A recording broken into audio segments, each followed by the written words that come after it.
Weight machine ஒன்றை பற்றி நான் ரிவ்யூ போட்டிருந்தேன். 8 மாதமாக யூஸ் பண்ணுறேன். ஸோ அந்த வீடியோவில் கீழே ஒருத்தர் ப்ரோ நீங்கள் வெயிட் எப்படி குறைச்சிங்க, 98லேருந்து எப்படி 82 வந்தீங்க, அதை எங்களுக்கு சொல்லுங்கள் அப்படின்னு சொல்லி கேட்டிருந்தார். ஸோ அவருக்காக தான் இந்த வீடியோ.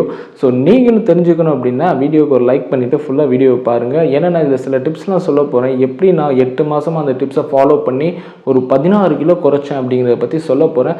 கடைசியாக சொல்ல போகிற 4 டிப்ஸும் ரொம்ப முக்கியமானது. ஸோ வீடியோ கடைசி வரையும் பாருங்கள். ஃபஸ்ட்டு என்ன அப்படின்னா, நீங்கள் வெயிட்டு குறைக்கணும்னு முடிவு பண்ணிட்டாலே அதுக்கு ஒரு ஸ்ட்ராங்கான மைண்ட் செட் தேவை. ஏன்னா உங்களுக்கு பிடிச்சதெல்லாம் நீங்கள் விடணும், பிடிக்காத சில விஷயங்களை செய்யணும். ஸோ அந்த மைண்ட் செட்டை நீங்கள் ஃபஸ்ட்டு டெவலப் பண்ணிக்கோங்க. ஓகே, நான் ரெடியூஸ் பண்ண போகிறேன், இதுக்கு மேலே வெயிட் என்னால் ஏற முடியாது அப்படிங்கிற ஒரு ஸ்ட்ராங் மைண்ட் செட் உங்களுக்கு வேணும்.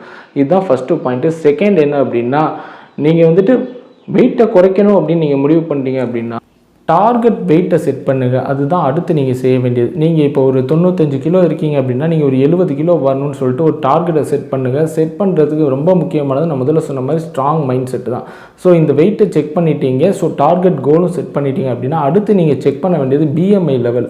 உங்களுடைய பிஎம்ஐ எந்த அளவுக்கு இருக்குது, நீங்கள் ஓவர் வெயிட் கேட்டகரியில் இருக்கீங்களா, இல்லை ஒபேஸில் இருக்கீங்களா, இல்லை நார்மலில் இருக்கீங்களா, இல்லை அண்டர் வெயிட்டில் இருக்கீங்களா அப்படிங்கிறத செக் பண்ணிக்கோங்க. அதுக்கடுத்து பிஎம்ஆர் லெவல். ஒரு நாளைக்கு நீங்கள் எவ்வளோ கலோரி இன்டேக் பண்ணணும், எவ்வளோ கலோரி குறைக்கணும், எவ்வளோ கலோரி எடுத்துக்கிட்டால் இப்போ இருக்க வெயிட்டை நீங்கள் மெயின்டைன் பண்ண முடியும், இதெல்லாம் தெரிஞ்சுக்கோங்க. ஸோ இதுக்கு அடுத்து 5வது டிப் என்ன அப்படின்னா, நான் என்ன பண்ணேன் அப்படின்னா, எடுத்த உடனே ஒரு ஜனவரியிலேருந்து ஒரு மே வரையும் நான்வெஜ்ஜை டோட்டலாக கட் பண்ணிட்டேன். எந்த நான்வெஜ்ஜுமே சாப்பிடல. ஆக்சுவலாக நான் டிசம்பரில் குறைக்கணும்னு முடிவு பண்ணேன், ஜனவரியில் ஸ்டார்ட் பண்ணேன். ஜனவரியிலேருந்து மே வரையும் நான் எந்த நான்வெஜ்ஜுமே சாப்பிடாமல் இருந்ததில் எனக்கு கடுமையாக வெயிட் ரெடியூஸ் தெரிஞ்சிச்சு. ஒரு 6-7 கிலோ கிட்டக்க நான் 8 கிலோ கிட்டக்க நான் ரெடியூஸ் பண்ணியிருந்தேன். ஸோ அதுக்கப்புறம் மசில் லாஸ் ஏற்படுது அப்படிங்கிறது தெரிஞ்சவொன்னே மறுபடியும் நான்வெஜ் டேக் பண்ண ஆரம்பித்தேன். அதுவும் அளவாக எவ்வளோ சாப்பிடணும் அவ்வளோ கலோரிஸை கால்குலேட் பண்ணி ஜங்க் ஃபுட்ஸை டோட்டலாக நீங்கள் அவாய்ட் பண்ணியிருக்க. ஜங்க் எந்த வகையில் வந்தாலும் சரி அந்த ஜங்க்கை நம்ம எடுத்துக்கவே கூடாது. அது எதாக இருந்தாலும் சரி. நீங்கள் சில பேர்லாம் சொல்லுவாங்க cheat day in a week, cheat day in a month. நான் இந்த 5 மாதமே ஜங்க் ஃபுட்ஸை 5 மாதம் இல்லை இப்போ வரையுமே ஜங்க் ஃபுட்ஸை நான் டோட்டலாக கட் பண்ணிக்கிட்டு வரேன். ஜங்க் ஃபுட்ஸ் எதுவுமே சாப்பிட்றதில்ல. வெளியே போய் சிக்கனோ இல்லை ஃப்ரைட் ரைஸோ இல்லை சிக்கன் பிரியாணியோ எதுவுமே சாப்பிட்றதில்ல. ஜங்க் ஃபுட்ஸை டோட்டலாக 0 ஜங்க் அப்படின்னு வச்சு மெயின்டைன் பண்ணிகிட்டு இருக்கேன். ஸோ இதுக்கடுத்து நீங்கள் சுகரை அவாய்ட் பண்ணணும். அவாய்ட் பண்ணணும் மீன்ஸ் நீங்கள் மொத்தமாக சுகரே அவாய்ட் பண்ணணும்னு நான் சொல்லலை. ஏன்னா லோ சுகர் வந்துட்டால் அது பெரிய பிரச்சனை. ஸோ தேவையான அளவு சுகர் அதை எடுத்துக்கிறதுல தப்பில்லை. ஒரு ஹியூமன் ஒரு நாளைக்கு 2 தடவை டீ குடிக்கிறோமா, டீயில் சுகர் போட்டு குடிக்கலாம். ஆனால் அதுவே ஒரு அளவாக குடிக்கணும். அது போக இப்போ உப்புமா சேமியா அந்த மாதிரிலாம் சாப்பிட்றோன்னா அளவாக சுகர் போட்டு சாப்பிடணும். ஸோ இந்த மாதிரி தேவையான அளவு சுகர் எடுத்துக்கோங்க. அதுவும் ஒயிட் சுகராக இல்லாமல் இருந்தால் இன்னும் நல்லது. நாட்டு சக்கரை அந்த மாதிரி எடுத்துக்கிட்டிங்கன்னா அதுக்கப்புறம் ஃபுட் மூலமாக இந்தளவு கண்ட்ரோல் பண்ணிட்டீங்க. ஸோ ஜங்கை விட்டுட்டீங்க, நான்வெஜ்ஜை எடுக்கிறதுல அளவாக எடுத்துக்கிறீங்க, சுகரை அளவாக எடுத்துக்கிறீங்க. அது போக பசிக்கிற நேரங்களில் இந்த நொறுக்கு தீனிகள்லாம் சாப்பிடுவோம் தெரியுமா. நான் சொல்கிறது நொறுக்கு தீனி தனி, ஜங்க்கு தனி. ஜங்க்குன்னு நான் மீன் பண்ணுறது எது அப்படின்னா, ஒரு ஃபாஸ்ட் ஃபுட் சென்டரில் போய் சாப்பிட்றோம்ல அந்த இதை நான் மீன் பண்ணுறேன். ஆனால் நொறுக்கு தீனிங்கிறது இந்த மிக்சரு, இந்த பிஸ்கட்டு இதெல்லாம் அதை விடுறது தான் எனக்கு ரொம்ப சிரமமாக இருந்துச்சு. ஸோ அதையும் ஒரு வழியாக விட்டுட்டேன். ஸோ அதில் பார்த்தீங்க அப்படின்னா நீங்கள் ஈஸியாக குறைச்ச கலோரியை ஃபுல்லாக ஈஸியாக இன்டேக் பண்ணி கொடுத்துரும் அது. ஸோ அதையும் நீங்கள் கம்ப்ளீட்டாக விட்டுட்டு அதுக்கு பதிலாக ஃப்ரூட்ஸ் எடுத்துக்கோங்க, இல்லைனா கேரட் அந்த மாதிரி சின்ன சின்ன காய்கறிகள் எடுத்துக்கோங்க. ஸோ இது உங்களுக்கு கேலரிஸும் ஏறாது. குக்கும்பர், கேரட் இந்த மாதிரிலாம் நீங்கள் ட்ரை பண்ணி அப்படின்னா உங்களுக்கு கலோரிஸும் ஏறாது. அட் த சேம் டைம் உடம்புக்கும் நல்லது, விட்டமின்ஸ்லாம் கிடைக்கும் அதுலேருந்து. ஸோ உடம்பு குறைக்கிற ப்ராசஸில் 70% நம்ம ஃபுட்டுன்னா 30% டயட், 70%னா 30% எக்ஸசைஸ்.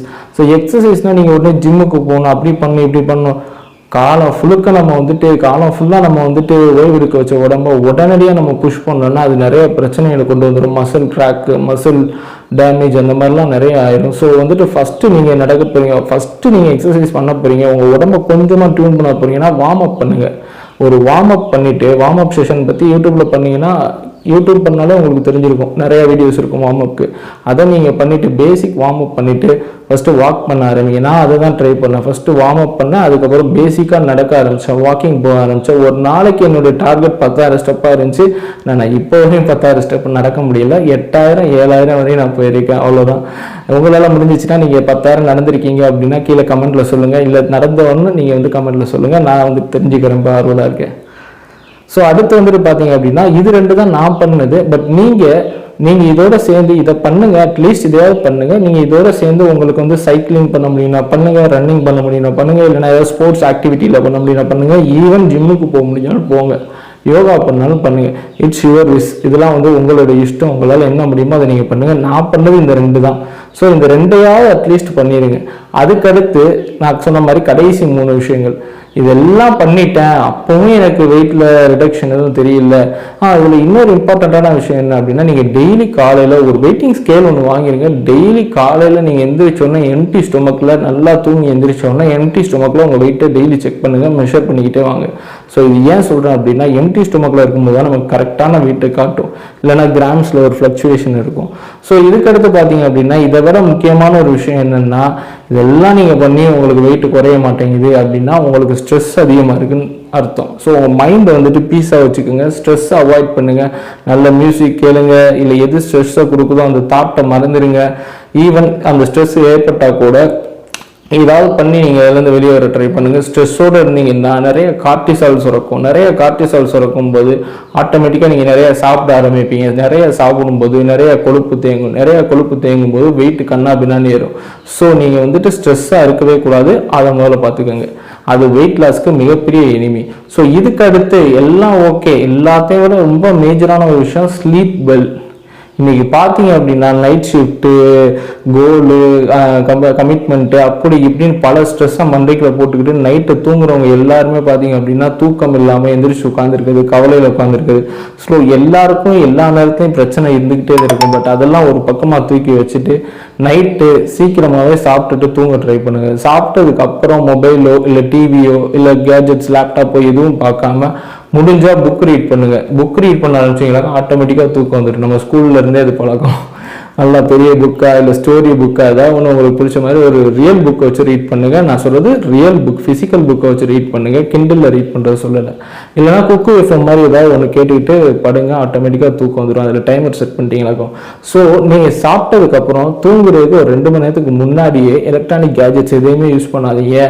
அது போக வந்துட்டு நீங்கள் அப்படி 2 மணி நேரத்துக்கு முன்னாடி சாப்பிடணும் அப்படின்னா நீங்கள் வந்துட்டு உங்களுடைய சாப்பாடை ஒரு 8 மணி 7:30 மணி அப்படியே ஃபினிஷ் பண்ணிடுங்க. ஏன்னா நம்மளோட மெட்டபாலிசம் எப்படி ஒர்க் ஆகுது அப்படின்னா, அது பார்த்தீங்க அப்படின்னா நம்மளுடைய பீக் எப்போ இருக்கும் அப்படின்னாக்கா நம்ம இன்சுலின் சொல்லுவோம். இன்சுலினுடைய பீக் எப்போ இருக்கும் அப்படின்னா மார்னிங் வந்துட்டு அது பீக்கில் இருந்து மத்தியானம் ரொம்ப பீக் ஆகி ஈவினிங்கே வந்துட்டு அது சூரிய அஸ்தமாகவே அதுவும் தன்னோட வேலையை குறைச்சிக்கணும்.